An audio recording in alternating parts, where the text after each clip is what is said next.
Olá, povo de Deus, segunda-feira da terceira semana da Páscoa, 19 de abril de 2021. A nossa reflexão de hoje é a partir de Atos 6, de 8 a 15 e de João 6, de 22 a 29. Hoje e amanhã, o texto de Atos nos apresenta a atuação de Estevão até o seu martírio.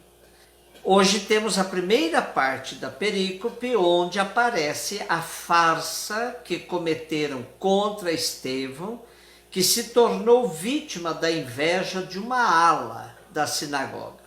Temos então o início de um processo contra Estevão, seguramente fruto de uma tradição oral sobre o seu martírio.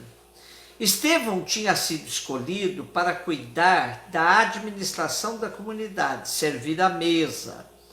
Mas o que temos aqui é Estevão entrando em conflito com os judeus pelo seu destemor e sabedoria para anunciar a boa nova, o querigma.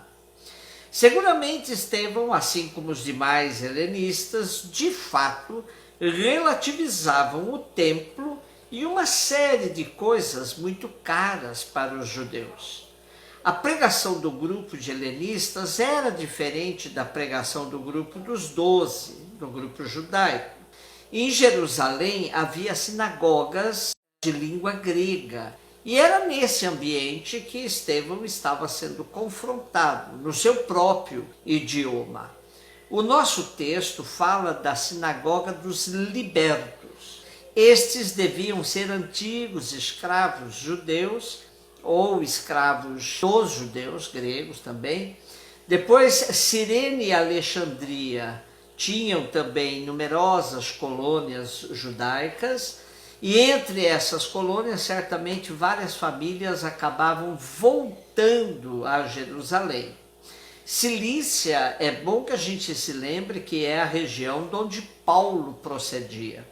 Do que estamos lendo de Atos, até agora, os adversários dos cristãos tinham sido muito mais os saduceus, isto é, a aristocracia sacerdotal com a aristocracia da terra.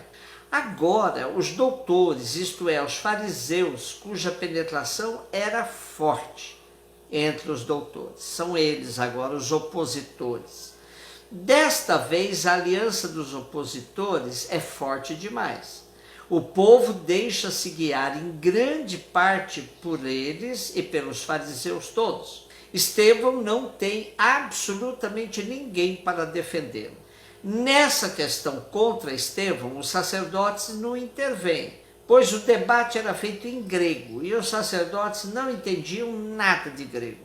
As blasfêmias das quais acusam Estevão se referem ao que ele falava sobre o templo e as leis. Ora, era algo profundamente em continuidade com o discurso de Jesus, que já tinha afirmado que podiam destruir o templo, que em 3 dias ele faria outro. Claro que ele se referia ao corpo, mas mesmo assim estava relativizando algo que era sagrado para os judeus, o templo. Jesus também era muito livre frente à lei, tanto que agia no sábado com enorme desenvoltura. Portanto, Estevão estava no caminho mais autêntico do Mestre Jesus.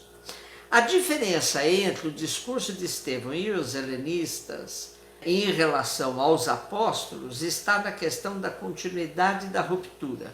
Os apóstolos, sendo judeus, insistiam que entre Jesus e a religião judaica que eles ainda estavam participando havia uma continuidade. Mas os helenistas não tinham compromisso com isso e o seu projeto de Israel era um Israel sem templo, sem lei e, sobretudo, a discriminação, que helenista não aceitava de jeito nenhum. Um Israel aberto a todas as nações.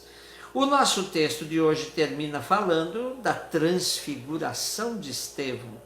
Todos os membros do Sinédrio tinham os olhos fixos sobre Estevão e viram seu rosto como o rosto de um anjo. Assim, Estevão é equiparado a Moisés e com Jesus nessa transfiguração, que adianta o que acontecerá com Estevão no momento de seu martírio, quando ele olhou para o céu e viu a glória de Deus e viu também Jesus de pé à direita de Deus.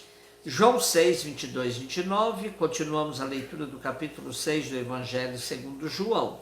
Depois de Jesus ter saciado 5.000 homens, os seus discípulos o viram caminhando sobre as águas. E no dia seguinte, a multidão que ficara do outro lado do lago reparou que ali não estivera mais do que um barco, e que Jesus não tinha entrado no barco com seus discípulos, mas que eles tinham partido sozinhos. Entretanto, chegaram outros barcos de Tiberíades até o lugar onde tinham comido pão. E depois de o Senhor ter dado graças, quando viu que nem Jesus, nem os discípulos estavam ali, a multidão subiu para os barcos e foi para Cafarnaum à procura de Jesus. Ao encontrá-lo no outro lado do lago, perguntaram-lhe: Rabi, quando chegastes aqui?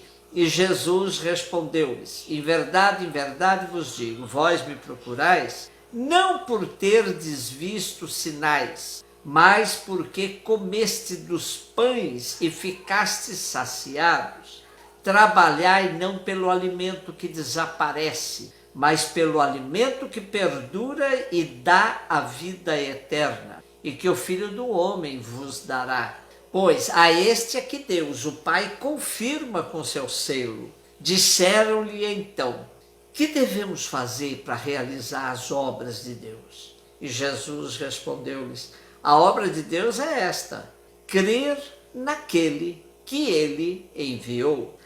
Aqui João começa fazendo referências a 2 sinais de Jesus que deveriam ser suficientes para que os discípulos acreditassem que ele era verdadeiramente o Messias.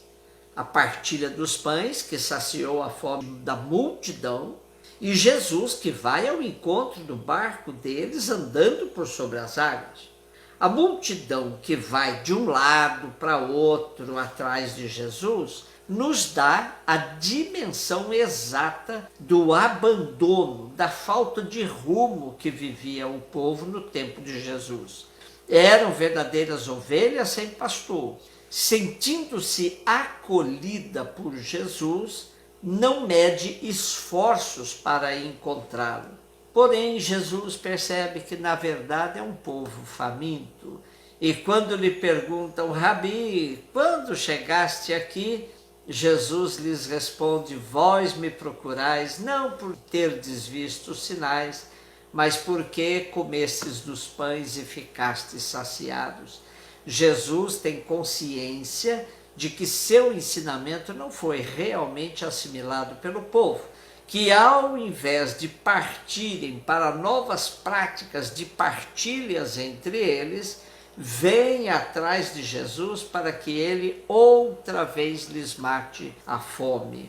Jesus ainda lhes diz que devem gastar tempo não em busca daquilo que perece, mas daquilo que permanece, um alimento que lhes dá a vida eterna. Jesus, na verdade, está se apresentando à multidão como um alimento que sacia, não somente a fome do momento, mas que acaba de vez com a fome. Uma vez mais temos a pergunta do povo, igual àquela que foi feita para João Batista: que devemos fazer para realizar as obras de Deus? O que devemos fazer é igualmente revelador de uma multidão que vivia sem rumo e que sobrevivia como num barco à deriva. A multidão não conseguia entender que Jesus falava dele mesmo. Por isso, ele lhes fala abertamente: vocês querem fazer as obras de Deus? Ora, a obra de Deus é essa, crer naquele que ele enviou. Crer em Jesus é fazer o que ele fez, dar a vida por seus irmãos e irmãs sem medida, com infinita confiança na misericórdia do Pai. Precisamos ter os olhos fixos em Jesus se quisermos ter um rumo seguro em nossa vida. Nesse tempo de pandemia, Qual é o pão que sacia a nossa fome?